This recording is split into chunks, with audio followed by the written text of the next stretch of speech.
Well, hello, welcome back to another video with Breathe Easy and Organize. Welcome if you're new. Today we are doing a really essential video for the world we live in today. We're going to be talking about how you can save money by tracking your expenses, managing what you're spending, and even bringing in different sources of income. Okay, so let's just get right into it. Let's talk about what you need to start budgeting. So first and foremost, get yourself a pencil. It can be a mechanical pencil, a number 2 pencil, but do not use a pen, you guys, when you are budgeting. In case you make any mistakes, it's just a lot easier if you have a pencil and a really good eraser. Also, get yourself a calculator. You can get a physical calculator, or if you have one on your phone like most of us do, you can do that as well. Go ahead and get yourself a notebook. We're going to get into this a little bit later, but I have a budget book that I got from Plum Paper. If you just want to get yourself a regular lined notebook, you can do that as well. You'll see once I show you guys the contents of this budget book, it's really easy to recreate it yourself if you just have a regular notebook. So don't worry if you don't have something like this, just get yourself a regular notebook. And then if you want to take it another step further, you can get yourself the envelope system. This can be done in different ways. You can get yourself something similar to what I have here. And again, we'll go a little bit more into detail on this a little bit later. And then lastly, you want to have your banking information ready and available. I have my laptop here. I am currently recording on my phone, but usually I would just have my banking app pulled up on my phone, which is why I have my handheld calculator so that I don't have to swap between my calculator and my banking app on my phone. But have your banking information ready and available so that you can look through your expenses. All right, guys, so before we get into the budget book, let's talk about a few tips that can really help you on your journey to saving money and budgeting.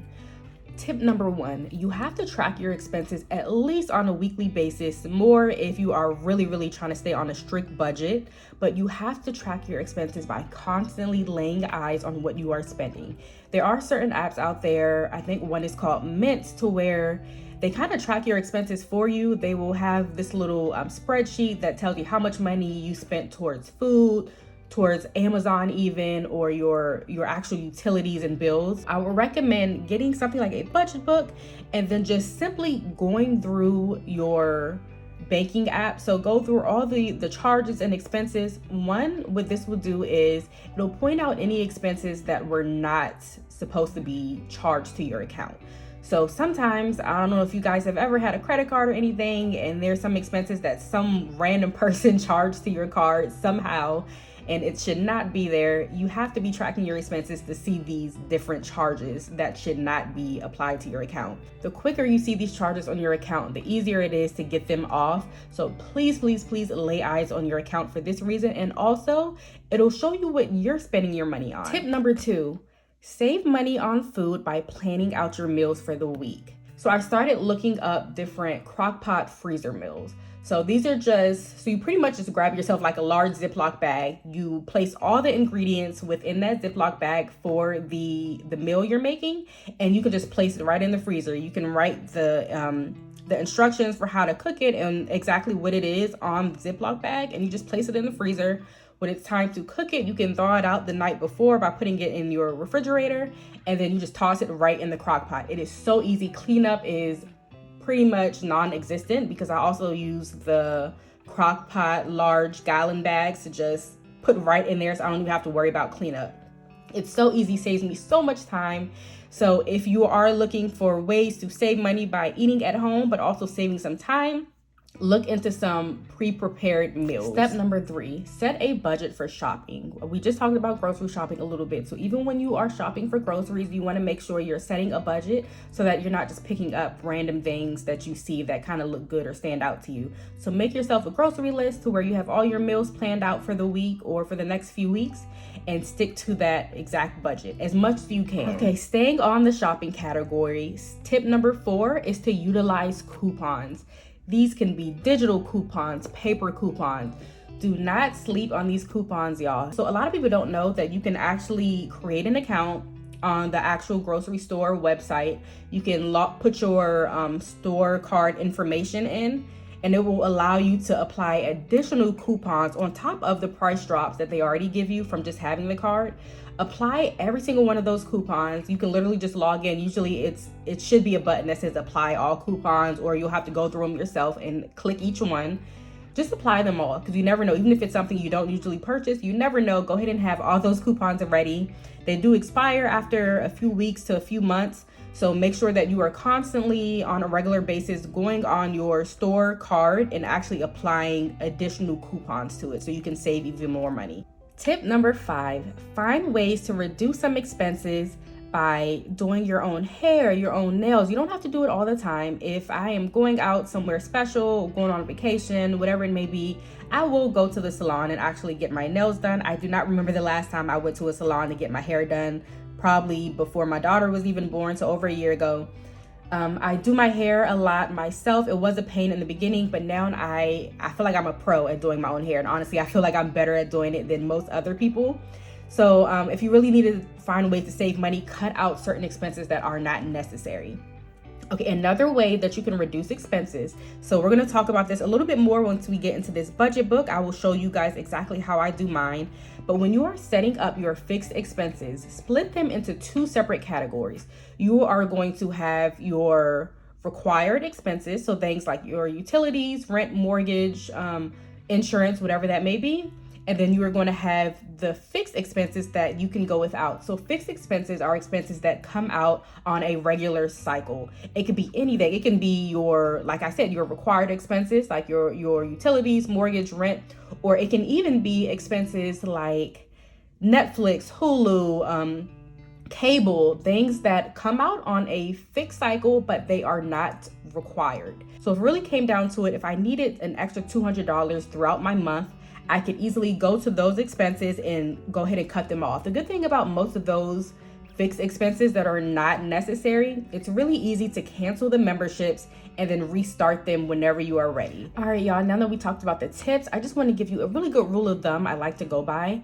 If you have a really good set income and you're really just focusing on trying to reduce some debt or saving some money and you're having trouble doing so, you really need to be focusing on just not spending your money on unnecessary items and trying to allocate those funds to what is needed. So putting that money into your savings account and paying off certain debts, that should be your main focus. Now, if you are someone who is completely just at the bare minimum, you're already not spending any money on things that are not necessary, and you are still having trouble paying your required bills, at that point, you need to focus on bringing in another source of income. A really good tip I like to give people is start with Etsy. Etsy is such an easy way to make money if you have some type of skill set that you really can put to use. Most people do have a skill set. I'm telling you guys, if you go on Etsy, you can buy, sell almost anything.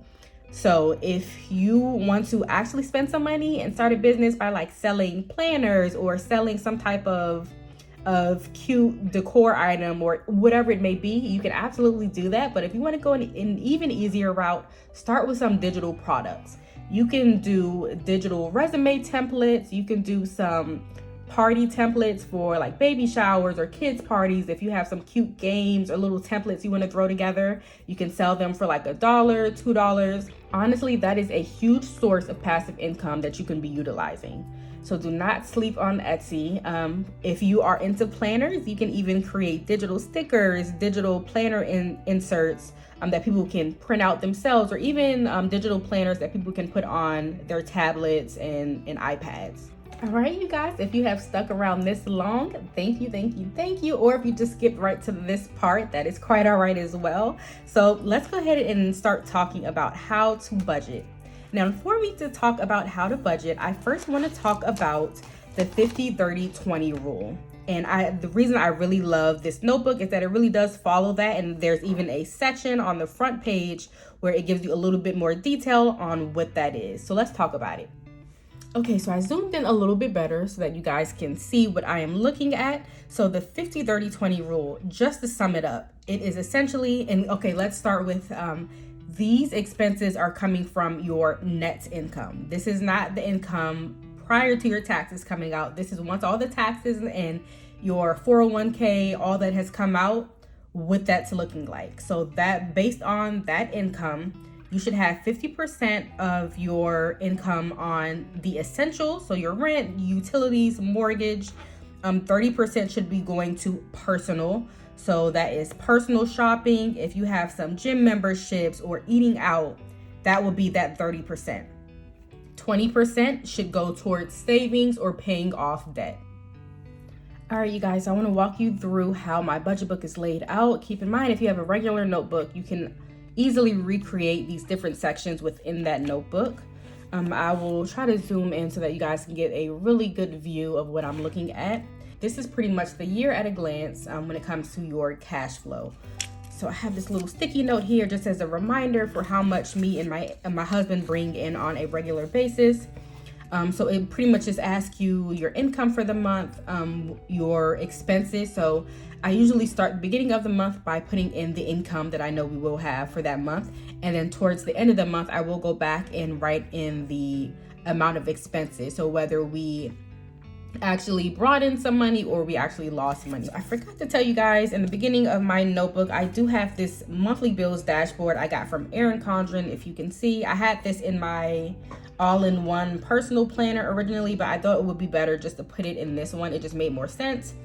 I really do like it. The only negative I have to say about it is that there were not enough sections here for me to write out all of my bills. I think I'm missing like 4 or 5 of them here. I wish this part here, I don't even know what this is used for, but I wish this part was taken out and she just kind of went down a little further. I may just do it myself, maybe kind of merge this part into this so I can actually add the rest of my bills. But I really do like being able to check off all of my bills as they're being paid throughout the month. There are plenty of times where I have auto pay set up, but somehow, whether it was my fault or the actual company's fault, the auto pay did not go through or it did not come out for the month, and I didn't even realize it until like a few months later, and at that point I'm already way behind. So it's really important as you are budgeting and going through your expenses each week that you actually do check off those auto pays and those. Yes, you do want to be checking off things that you are spending, like your personal shopping, groceries, gas, whatever that may be. But all of your fixed expenses, you need to make sure they are actually coming out as they should, and also that you didn't forget to pay anything that's not set up on auto. Here is for the month of July. Let me start with this side. So you can see here at the top, you write in your monthly income for that month, and then you can also put in your budget. So I usually leave this part blank and kind of fill it out once I get a better feel for how much I'm going to be spending for the month. But you can write it in advance if you would like to. And then I do like this part here. So it has your checking account and saving account laid out, and you put your starting balance for that month. It looks like a lot right now, y'all, but me and my husband both got paid today on the 1st, and we have not paid any of our first bills yet. So that number there is going to go down pretty quick. But yes, you always put in your starting balance, and then once the end of the month comes, you can put in your end balance, your gain or loss, and then you do the same thing for your savings account. I really, really do love this part. I do have a goal. You can see it's pretty much $500 more than what's currently in there. So it would be great if we could meet that goal. But remember, you guys, I said that our income is a lot lower than it usually is for this month. So I'm not sure if we're going to meet this goal. But again, that's the point of having goals. Hopefully we can reach it, but I'm not 100% sure yet. You also have a debt goal here. I need to go over my debt a little bit more. Me and my husband just moved in to this apartment a few months ago. We've been here for 6 months now, but this place is a lot bigger than where we came from. So we have been spending a lot of money on furniture and trying to finally completely furnish this place. I think we're done now. We have a little bit more like decor, small things that are not necessary, but in regard to actually furnishing the place, we are completely done now, which is amazing.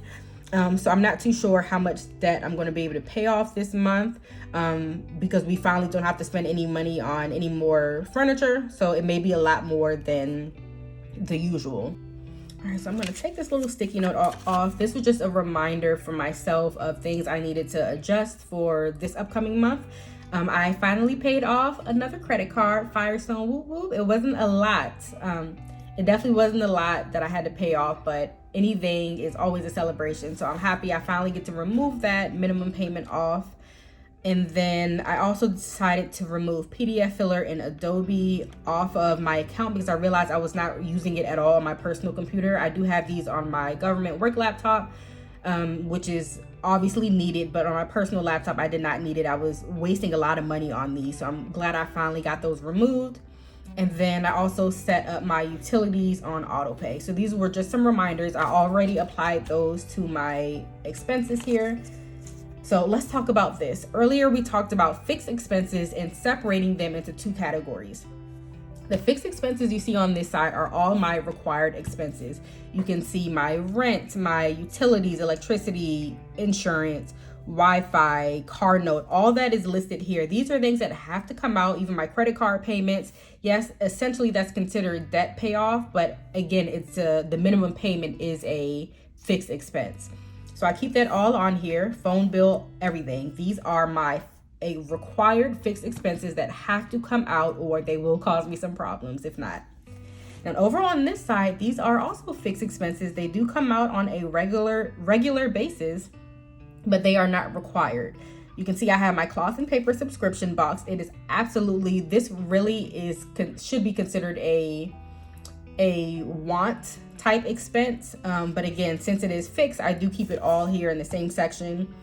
I have some Apple apps, Netflix, Hulu, Discovery Plus, way too much stuff that I'm probably not even using, to be honest. Me and my husband have been wanting to go through our different, the different apps that we're using, like Netflix, Disney Plus, Hulu, Sling, to see which ones we're not really using on a regular basis and to just cancel them. And if we decide to just put them back on our account, we can for that specific month. But if we are not using it, it is no point in wasting money. So if you can see down here, the total comes up to $200.79. So if I really do need to save $200, which you never know, I may need to figure that out for this month or next month, I can go ahead and just cancel these subscriptions and memberships. And then once I am ready to put them back on, I can do so. Okay, so the next few pages are your weekly expenses. This is something I really do like about this notebook. So what this allows me to do is each week I can sit down, I can go through all the charges that were applied to my account from my banking app, and I will just write them in. Of course, we have so let me go back here. So these fixed expenses are already set in stone. I'll kind of have an idea. You see, I put the date here, so I know which payments are coming out for each week. So I'll just put that total somewhere like at the top here. And I know this is fixed expenses, but what I do is use this section here to write out all the additional expenses that are not a part of the fixed plan.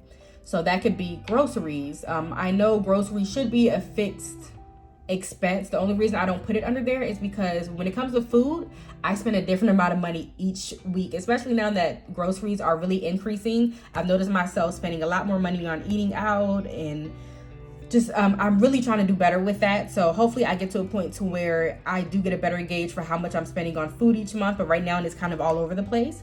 So what I do here is go through my banking app. I will start from, say if it's the first week, I'll start from the 1st all the way through the 7th. And I will write in everything that I have spent for that week. And you can total it up at the end of the week to see how much you are working with. Let me go back to the month at a glance page. Okay, so we have my monthly income here, which we already talked about, my fixed expenses. So everything here is totaled in this box. We then have I'm hoping to be able to put $500 in my savings. So I went ahead and put that in there so I could subtract it from the total expenses. And my spending budget is going to be $1,791.23. Now this will have to include my grocery shopping, my gas, my eating out, Amazon purchases, personal shopping, whatever that may be. That's going to come from this total. It looks like a lot, but honestly, things really do add up quick. So I'm hoping that I really do come in under budget and I can put more towards my savings or debt payoff, but we will track it and we will see how I make out. Okay, so again, we already talked about our weekly expenses. Remember, each week, all you need is your notebook / budget book. If you don't have a budget book, something similar to this, get your notebook. All you need to write is your weekly expenses, put the date up top or the week of, and then you can just write in all of your expenses. I would go ahead and separate, do the date, the expense, and then the amounts here. So you can just do 2 lines and then again, just go ahead and write each expense out on your line paper. And then at the bottom, you can write your total. So it doesn't have to be anything fancy at all. This is honestly a super simple, basic layout that is really, really easy to recreate on your own. So I wouldn't even focus on having to purchase another one similar to this unless you just would like one like I do. So there is a sheet for each week of the month for you to do that exact same thing. And then just remember, once you are done at the end of the month, you need to go back and see how you actually made out. All right, you guys, now in the fun part, let's talk about our no cash envelope system, cash envelope, but no cash system, whatever you want to call it. Just know that this is the envelope system, but I am not using cash at all. I am not a cash person, y'all. I will lose money. I don't even think I will lose money. I feel like it will be a huge pain, especially with this type of system, with dealing with change and having to take money out and always have that cash with you. So let me just show you guys how cute this little book is. I got this from off of Cloth and Paper. It was in their May subscription box. That was a phenomenal box. But yes, it came in there. When I first got it, I really didn't think I was going to use it at all. I thought I would try to repurpose it for something like for my planner stickers or just something else. But now that I am really getting back into budgeting, I thought this would be great. So they even came with these little note cards here. You can use these note cards along with actual cash if you do want to use cash for your system. But again, if not, all you need are these little note cards. So this card here is for my groceries. I have a budget of $1,000. That looks like a lot, but keep in mind we still spend a lot of money on Pampers. So you then just write in each time you go to the grocery store. So each expense you have for grocery shopping, even if that is your weekly shopping grocery list, or if you were just running to the grocery store to grab some milk and some eggs, write that in here so that you see how much you are tracking for that specific expense. Honestly, guys, if you really aren't having too much time budgeting and saving your money, really just a good notebook is all you really need to track your expenses. This right here just takes it up another notch if you are realizing all of your expenses are not being allocated properly and you are spending way too much on certain things that you don't need. Take it up another step and utilize the cash envelope system. Again, you can do cashless or you can actually use cash. It's all up to you. All right, you guys, I really hope this information really helps someone out today. Just remember, guys, overall, just understand the goal of your budget, what you're saving for, what you are trying to get paid down. If your goal is to buy a home one day or simply just to live a more comfortable life, understand your goals and what steps are required to achieve that goal. All right, so that is all I have for today. Again, I really hope you guys enjoyed. Please don't forget to hit that subscribe button and like if you did like the video. But we will see you guys next time. Bye.